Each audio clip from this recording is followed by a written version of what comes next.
2023 সালের অক্টোবরে ফিলিস্তিনে ইসরায়েলের চালানো হামলার প্রায় 170 দিন পর 15 এপ্রিল গাজায় চালু হলো রুটি কারখানা। বাতাসে ভেসে আসছে নরম তাজা রুটির ঘ্রাণ। পলিথিনের ব্যাগে রুটি হাতে ফিরে যাচ্ছেন কিছু মানুষ, কারো মুখে হাসি আর কারো বা চোখে জল। শরীর জুড়ে তীব্র ক্লান্তির ছাপ স্পষ্ট। রুটির দোকান আর কারখানার সামনে বিশাল লাইন বললে ভুল হবে, আসলে বিশাল জনস্রোত। ঘর্মাক্ত ও ক্লান্ত শরীর নিয়ে দিন রাত সবাই অপেক্ষা করছেন রুটি কেনার জন্য। খাদ্যাভাবে পীড়িত বিশাল এক জনগোষ্ঠী। সবার পেটেই দীর্ঘদিনের ক্ষুধা। রুটি না নিয়ে কেউ বাড়ি ফিরবেন না। আজ হয়তো একটু তৃপ্তি সহকারে পেটে খাবার জুটবে, শান্ত হবে ক্ষুধার্ত শিশুরা। গেল কয়েকদিন ধরে এমন দৃশ্যেরই দেখা মিলছে যুদ্ধপীড়িত উত্তর গাজায়। বিশ্ব খাদ্য কর্মসূচির সহযোগিতায় কারখানাটি চালু হয়েছে।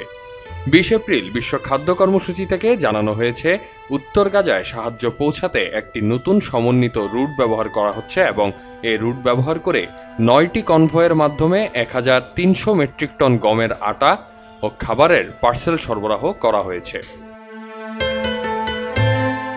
এছাড়াও রুটি উৎপাদন প্রক্রিয়া সচল রাখতে একটি বেকারিতে 4 থেকে 5 দিনের জ্বালানি এবং ময়দা সরবরাহ করা হয়েছে, যেখানে প্রতিদিন প্রায় 14,000 রুটি উৎপাদনের সক্ষমতা রয়েছে। এই সরবরাহ নিয়মিত করার পরিকল্পনা রয়েছে বিশ্ব খাদ্য কর্মসূচির, যাতে গাজায় আরও 3টি বেকারিতে উৎপাদন প্রক্রিয়া শুরু করা যায়।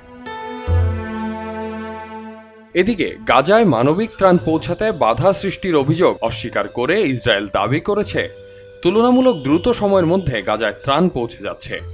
অপরদিকে জাতিসংঘ বলছে সর্বনিম্ন প্রয়োজন মেটাতে যা দরকার এই মানবিক সহায়তা সেই তুলনায় একেবারেই কম। ডেস্ক রিপোর্ট, খবরের কাগজ।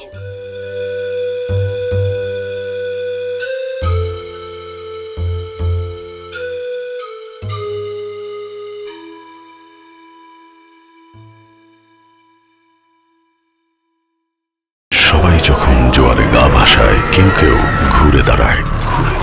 সময় হারতে শেখালেও কেউ কেউ চ্যালেঞ্জ ছুড়ে দেয়।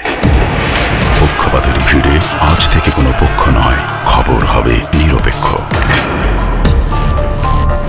বানোয়ার তথ্যবাদ, খবর হবে নিখাদ। ভেঙে গুজবের শিখ, খবর হবে নির্ভীক। এলো খবরের কাগজ, নিখাদ, নির্ভীক, নিরপেক্ষ।